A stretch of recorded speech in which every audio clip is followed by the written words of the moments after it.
Okay, I'm going to show my New York hardcore records. I grew up in New York, but I left when I was 17, or yeah, at the end of 17 and a half or something. So I only saw a little bit of the scene from, like, let's say 86 to 89. And I wasn't in the scene. I was just a suburban kid, but my best friend was big into hardcore, and I was into hardcore, and we liked going to the shows, and a lot of our friends all went to the shows. The good thing about hardcore was they had matinees Sundays at CBGB's, so you could go to the shows and still be home by like 7, 8 o'clock. And whereas if you went to a metal show, some of those shows didn't end until like 2 in the morning, and you'd have to bail early, or you just weren't allowed to stay out that late. You know, arena shows, you could, whatever, they ended at 11, so you go home. But that's a good thing about hardcore is you could just take a train in and go see. And I think Pyramid Club had a couple of matinees too. So I saw a lot of bands in a short period of time. There's like 4 bands, 6 bands on a bill sometimes. So I saw a lot of it. So I definitely witnessed the New York hardcore scene. I wasn't a tough guy on the streets like the skinheads were. But I'll show you the records I accumulated from the 80s. I wasn't big into buying the 7 inches and stuff, and I only liked the cream of the crop bands at the time. But I'll show you that this is probably the best New York hardcore record, or at least we all thought so, was New York hardcore, what is The Way It Is. And this is the compilation, Revelation Records, number 7. And this is everything. There's Rabies from Warzone. I think this is Crackdown playing. And there's CBs. And this is what I probably would have dressed as. You know, I didn't have too many hardcore shirts. I might have had an Agnostic Front shirt, but I had a long hair metalhead, so I would wear, like, I couldn't show up as a metalhead. You know, you didn't show up. Long hairs were allowed, but not really metalhead. So I'd have a DRI shirt on or a Crumbsucker shirt, and you wear just a denim jacket. This has Motorhead, but this patch wasn't on back then. You didn't want to wear like Iron Maiden patches. Or I'd have my old leather jacket, which I can't put on because it doesn't fit me. But this was old leather jacket. This seen many a Ramon shows and stuff like that. But you had to be smart. You're going into the city, and these are tough kids, so you couldn't just show up like a poser, you know. But this is the original press. Let's see what we got. Oh, we got a lot of junk in here. There's Revelation Records.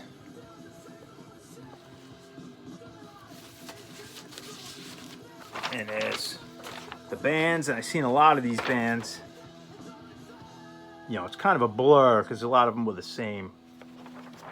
You know, at the time, I'm not knocking the bands. Breakdown, Crackdown, Super Touch, Sick of It All, of course. Bold, Gorilla Biscuits, Youth of Today were huge. Warzone, one of my favorites. Youth Defense League, I didn't know them. Side by Side, I don't know if I've seen Side by Side. Nausea, I don't think I saw Nausea either, but they used to play a lot. And it's got a book.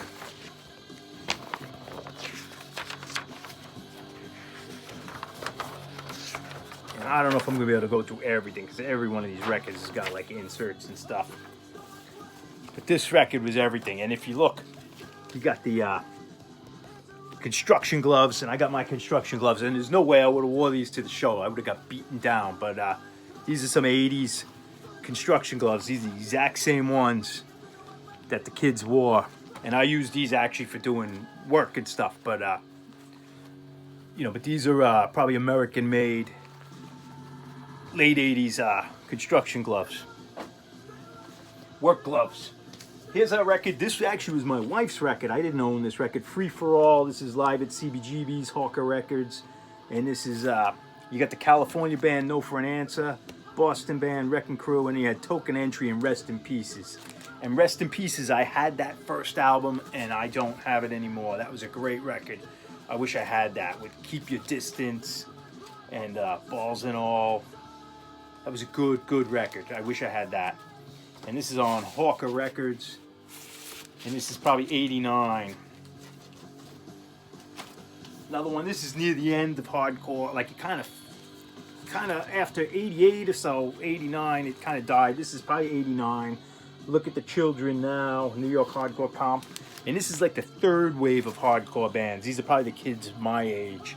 Bad Trip, SFA, a lot of these I don't know. Upper Side I remember, Citizens Arrest, and Bug Out Society. But maybe I saw Bad Trip. I don't know if I've seen any of these bands unless they were opening.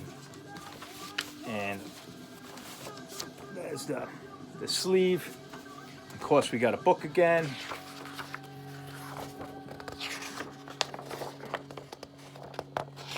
Bug Out Society. There's that. Let's see. Here's Leeway. This is a big band. This is a big record. Born to Expire. And this, I remember the T-shirts. Leeway. And I worked in an industrial park. And one of these guys worked, I think, in the same park because we'd run into him every couple of weeks, and he was a nice guy, and he'd chat, and we would talk about shows because there was no internet. You had the Village Voice. There was, I think, the Anarchist hotline that would list shows. You had to call on the telephone and pay money. And Maximum Rock and Roll, but that wasn't really giving you the local shows, just the news. And Leeway. And this was a good record. Mark of the Squealer was on this, yeah. Six and Violence, this was more of a crossover band, and I've never saw them live. Six and Violence, Let Us Pray, and they're kind of jokey, more like Ludacris. And this is more like what the kids on the streets would look like. Kind of metalhead, longish hair, you know. Not, you know, if you weren't in the city, like squatting like the real hardcore skinheads, you basically look at this more like the Beastie Boys and stuff. Murphy's Law, you know. There's that. And I think they're in front of Pilgrim State, the mental institution that was shut down. I think that's where that is. And Ian Anderson from Jethro Tull's on this record. He plays flute on a track or two, and I think he does some talking in here. I think he was in the studio or something. But so Ian Anderson on a New York hardcore record. Token Entry. This is not an original. I picked this up in the 90s because I never had this one. Token Entry Jaybird is their first record. And there they are at the World's Fair, Shea Stadium. Token Entry. Tim Chunks. Token Entry, this is a later record. I don't know what year this is. 1990. This is past that prime. I don't think this was a good one. They're getting all modern. And you start getting that fisheye lens like everyone did in 89, 90. This might be a good record. I've not listened to this in a long time. This is not a hardcore band, but I saw this band all the time playing with hardcore bands. It was 24/7 Spies, or 247 Spies we used to call them. But they were a great band. I might have seen this band 8 to 10 times because they would be put on almost every bill, and they were fun. They were a good band live. And this is the first record, Harder Than You. I don't know what year this is. Let's say 87, I'm guessing. 89. Classic of the whole scene was Murphy's Law's first record, Jimmy Gestapo. And this is on green vinyl, Profile Records. And this had all the hits. Everyone knew all the words to every song. Crucial Barbecue, Care Bear, Sit Home and Rot, Fun, Beer, Day in the Life, Ilsa, Skinhead Rebel. Murphy's Law, another band I've seen about a dozen times. Always fun. Youth of Today, they were like the kings of the scene. I think I only seen them once. Ray Capo, they were a little bit like the straight edge thing, and some people used to call him Ray Crapo. And this is Revelation number 8.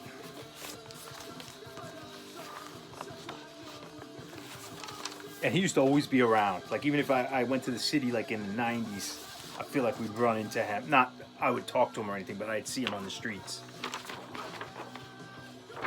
Youth of Today. This is their first record, Break Down the Walls. Just great, great live shots, all these records. This is their second record, We're Not In This Alone, and this one's on Caroline. We got something in here, John Purcell. Yeah, they were much older than us. Look at that guy. And then, yeah, look at the drummer. He's like 13. He's probably younger than me.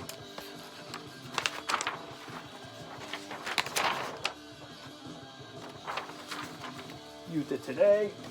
My favorite, one of my favorites, Warzone. Don't forget the struggle, don't forget the streets. Lower East Side crew. And this is from '88. And I think this is first or second pressing, but this I got in the day.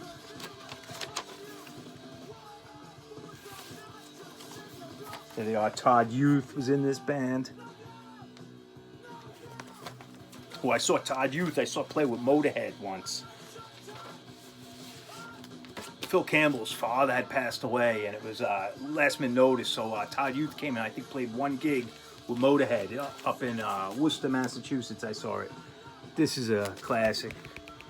Ray B's, rest in peace. There's Warzone, and it had one of the cats from Boston join the band. The lineups would change with Warzone. Open Your Eyes.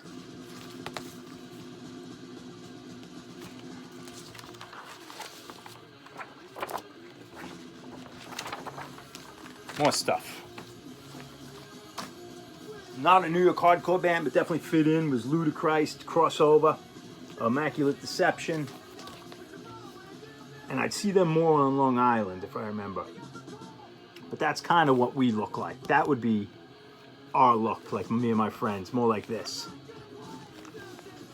And this was a great record. Most people are dicks. Was classic. Fire at the Firehouse, Green Eggs and Ham. But this was a big record for us. This is the second record. I don't remember it being that good, or I might have been growing out of them at that point. It's probably 89, 88, 1988 on Combat Records. This is before my time, New York hardcore, but this was Kraut. They were already like the granddaddies of the scene. Adjustment of Society, an Adjustment to Society. This is fantastic. All Twisted, Kill for Cash. This is absolute great record. I think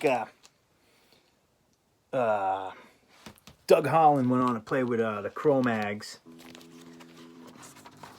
And this is on Cabbage Records. Look at that. Kraut. And this may be like 83. This is early. 82. This is real early. I was like 11. So they were like the granddads. This is Wetting the Scythe, Kraut. And this is on this is on Cabbage too, but distributed by Enigma out of Flushing, New York. Slow down. They're a great band. Really, Kraut were a good band.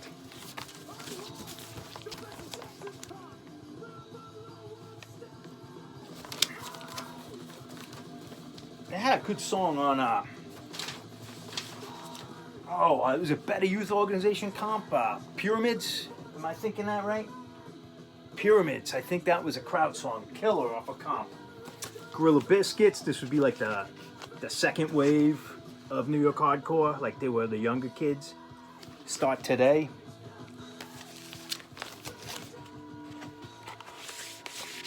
And this is Revelation number 12.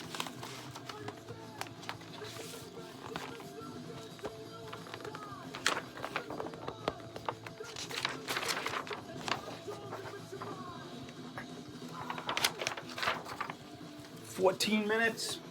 I gotta go a little quicker, but maybe the records aren't as good. Damage. This band recorded live at CBGB's. This band isn't that great, but it's from the period I had it. It's on celluloid CBGB records, and there's no inner because they've got the lyrics printed on the outside. CBGB records. Damage. Recorded live off the board. Here's the one to match my shirt. The Crumbsuckers, not New York hardcore, but crossover and definitely played on the scene. Life of Dreams. This was a classic record. Just Sit There. Trapped. Bullshit Society. That was a big song for us kids. And I don't have any lyrics. Maybe it didn't come with it, but this I definitely bought this new for $7.99. I got the checklist here. And actually, look at that. I was even checking things off. What is this, Combat? Oh, this is the IRD, heavy metal, hardcore. This is everything.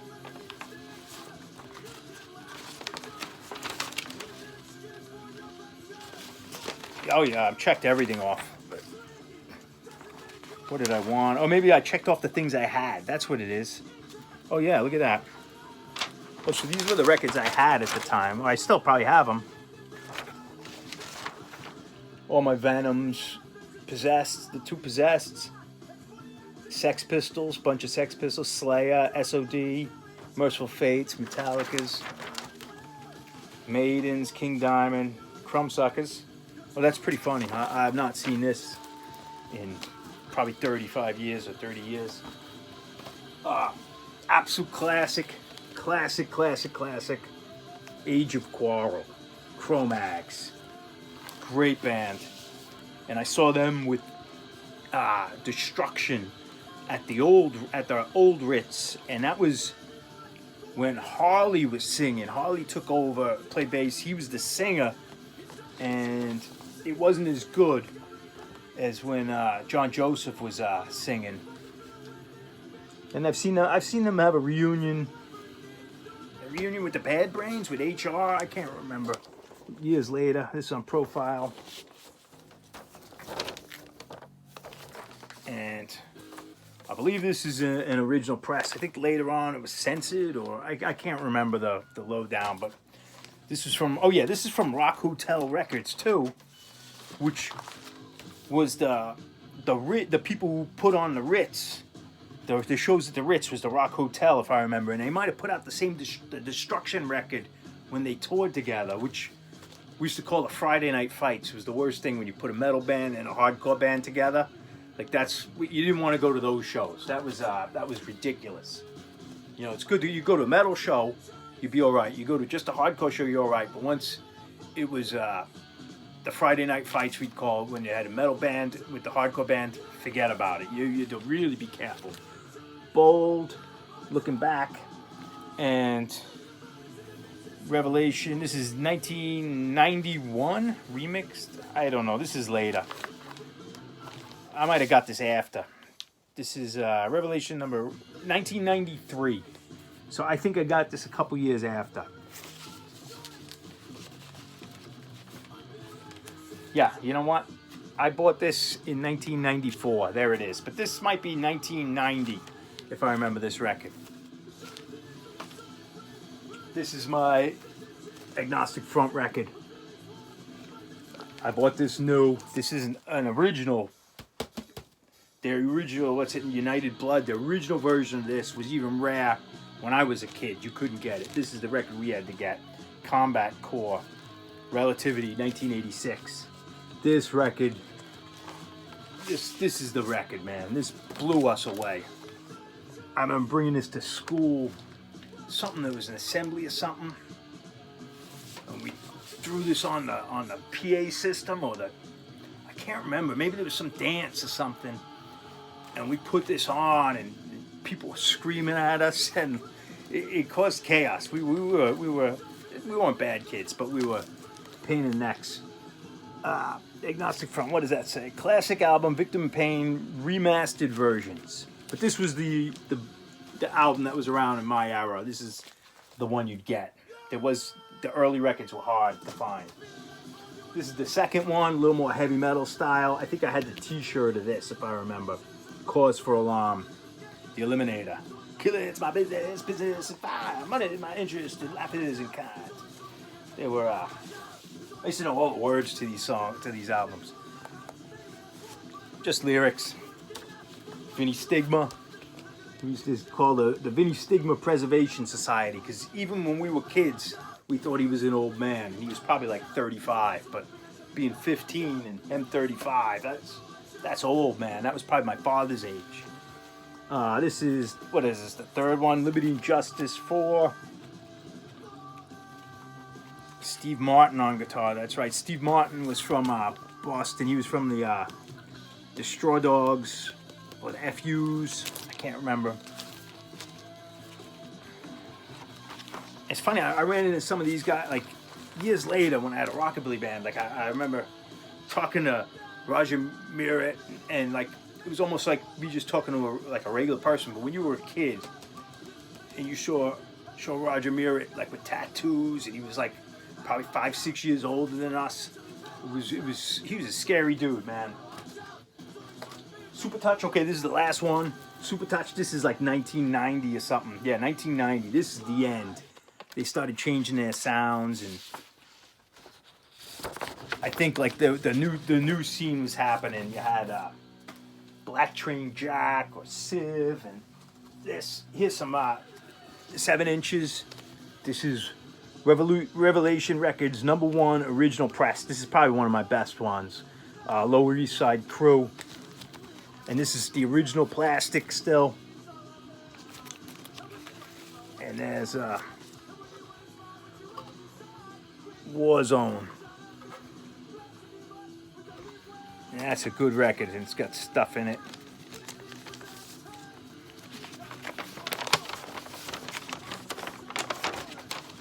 I didn't buy too many 45s because you didn't go to shows, like, you know, you just kind of went to shows to go see them and dance and drink or whatever you did.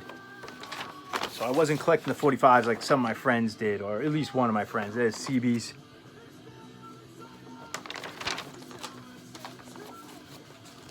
This is a later Warzone, which might be their second single, actually. I think it was live at CB's. And who knows what label this is on. It's even on colored vinyl. This is probably like 1990, I'm not sure. I feel like this was later. Victory Records, oh yeah, Victory. Out of Chicago. I remember I went to go see Warzone later on in Boston around 92. I think downtown, maybe at the Penalty Box, I can't remember. And they didn't show up. There's a whole bunch of people just lingered around. They didn't show up.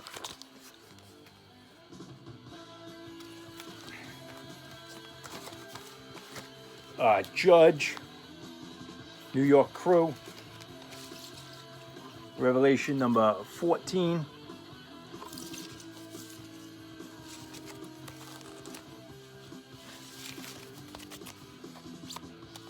Purcell from Youth of Today.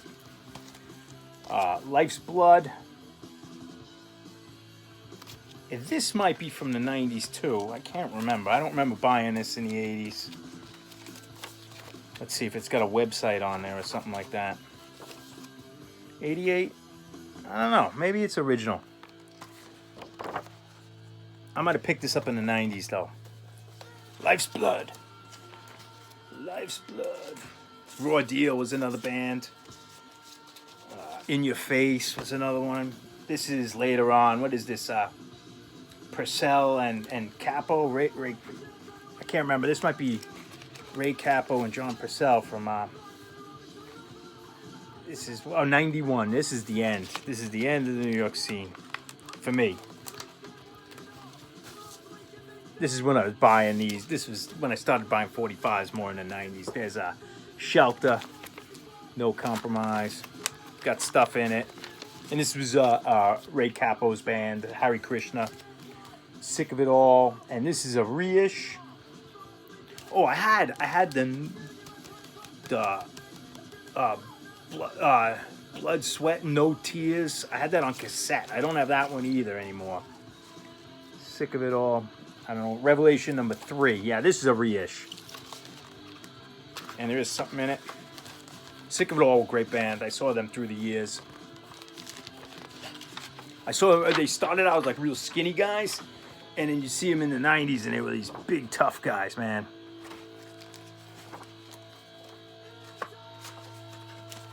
Bold, and I think this is second pressing, Blue.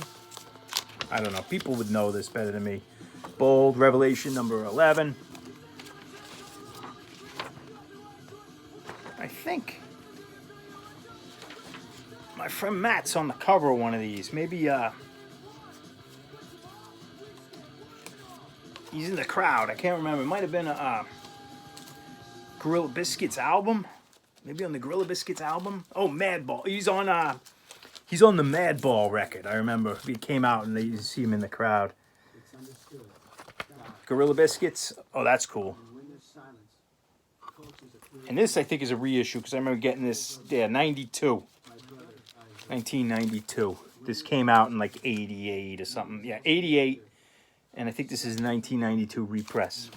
And that's all I have for New York Hardcore. The only other thing I had is, what we're listening to is Uniform Choice. This is an original CD from 86. Most bands weren't selling CDs, so that was kind of rare. And pretty cool. Pretty cool. A little more like Minor Threat. What we listening to. Straight Edge. And that's my New York Hardcore. 26 minutes. That wasn't bad. So I went through the whole scene from what I saw of it in 26 minutes. Cheers all.